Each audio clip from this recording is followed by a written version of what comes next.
Spain में इंसानी मीनार बनाते हुए 71 अफराद जख्मी। स्पेन में हर 2 साल बाद इंसानी मीनार साजी का दिलचस्प मुकाबला होता है और इस बरस खतीर रकम की लालच में तवील इंसानी मीनार बनाते हुए 71 अफराद जख्मी हुए, जिनमें से 13 को अस्पताल ले जाया गया है।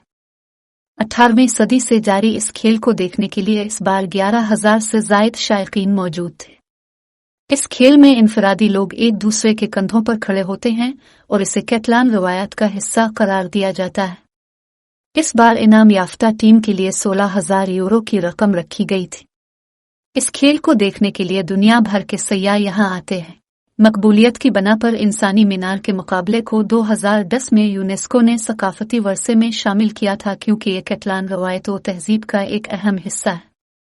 ताहम इस बार कल 71 अफराद जख्मी हुए, जिनमें से 13 अफराद को अस्पताल दाखिल किया गया था। इस साल 40 मुख्तलिफ ग्रुप ने मुकाबले में हिस्सा लिया और विलाफर इनका शहर की टीम ने मैदान अपने नाम किया, क्योंकि उन्होंने 13 मीटर बुलंद इंसानी मीनार तश्कील दिया था। मुकाबले में तवाज़ुन और इंसानों की तरतीब का खास ख्याल रखा जाता है।